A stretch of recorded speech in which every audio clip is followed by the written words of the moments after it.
HR Basics is a series of short courses designed to highlight what you need to know about a particular human resource management topic. In today's HR Basics, we explore employee engagement, what it means to be engaged, and a proven method for measuring engagement.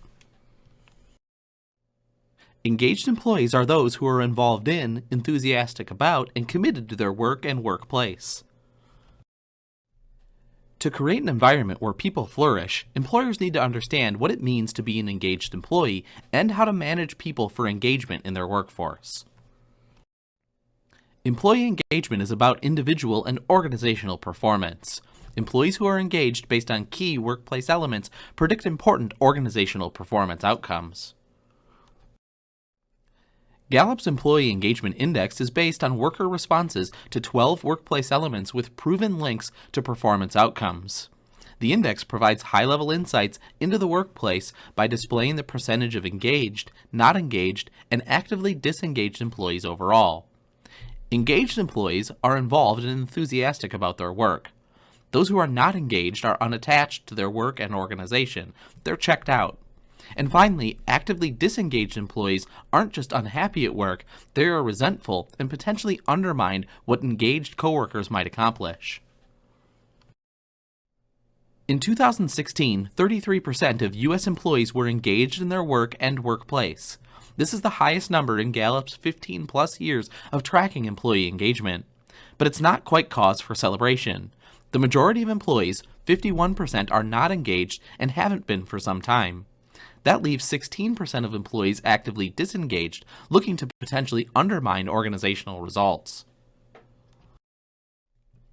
When your employees are engaged, they don't just become happier, they become better performers. Organizations falter in creating a culture of engagement when they solely approach engagement as an exercise in making their employees feel happy.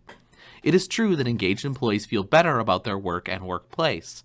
But simply measuring workers' satisfaction or happiness levels and catering to their wants often fails to achieve the underlying goal of employee engagement, which is improved outcomes.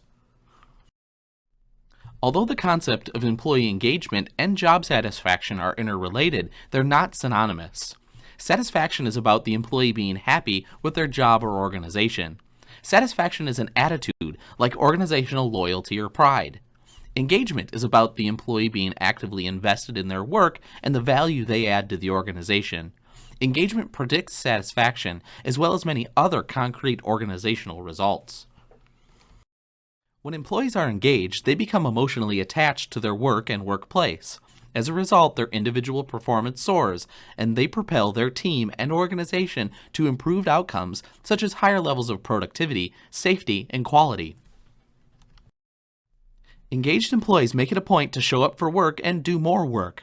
Highly engaged organizations realize a 41% reduction in absenteeism and a 17% increase in productivity. Engaged workers are also more likely to stay with their employers. In high turnover organizations, highly engaged business units achieve 24% lower turnover.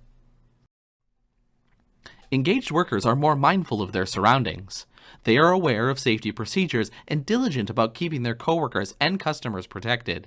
Highly engaged business units realize a 70% decrease in employee safety incidents. Finally, engaged workers care more about the products and services they deliver to customers and the overall performance of their organization. Organizations with highly engaged employees experience a 40% reduction in quality defects. When taken together, the behaviors of highly engaged business units result in 21% greater profitability. Gallup measures employee engagement using a 12-element survey called the Q12, rooted in employees' performance development needs. Each question reflects one element of great managing. Through rigorous research, Gallup has identified 12 core elements that link to key organizational outcomes. These 12 statements emerged as those that best predict employee and workgroup performance. When employees' needs are met, employees become more emotionally and psychologically attached to their work and workplace. The Q12 is based on 4 types or levels of employee performance development needs. First, basic needs, the foundational needs at work. What do I get from this role? Then support needs, the management support of individual contributions. What do I give? Then teamwork needs, a broad connection to the organization and to work. Do I belong? And finally, personal growth needs, the desire to learn, grow, and innovate. How do we grow? Of the 12, the first two elements addressed fundamental needs at work. Q1 addresses expectations. I know what's expected of me at work. Q2 ensures employees have the right materials and equipment. I have the materials and equipment I need to do my work right.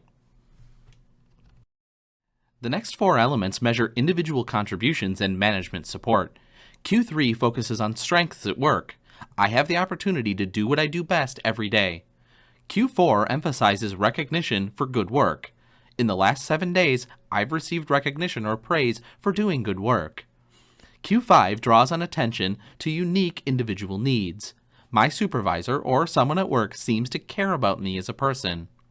And Q6 encourages individual betterment. There is someone at work who encourages my development. The next four elements address teamwork and belonging. Q7 is about input. At work, my opinions seem to count. Q8 emphasizes purpose. The mission or purpose of my organization makes me feel that my job's important. Q9 is about respect for quality. My associates or fellow employees are committed to doing quality work. And Q10 is about close, trusting relationships. I have a best friend at work. The final two levels include elements about growth and innovation. Q11 focuses on achievement and guidance. In the last 6 months, someone at work has talked to me about my progress. And Q12 emphasizes opportunities. This last year, I had opportunities at work to learn and grow. Employees need to be equipped to perform and then positioned for individual and team success. The first, second, and third levels create an environment of trust and support that enables managers and employees to get the most out of the fourth level. These levels provide a roadmap for managers to motivate and develop their team members and improve the team members' performance, with each level building on the previous.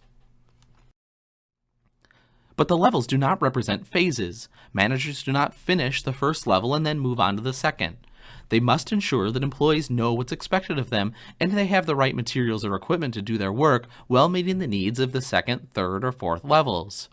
The best way to sustain progress is to keep doing more of what works to support employees and determine the barriers to success, adjusting accordingly.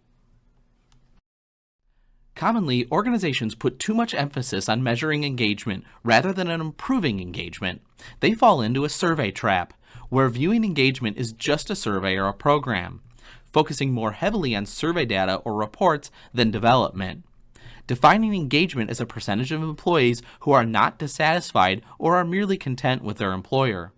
Relying on measures to tell leaders and managers what they want to hear, and finally measuring worker satisfaction or happiness levels and catering to their wants. Creating a culture of engagement requires more than completing an annual employee engagement survey and then leaving managers on their own, hoping they'll learn something from the results that will change the way they manage. It requires an organization to take a close look at how critical engagement elements align with how managers understand and manage employee needs.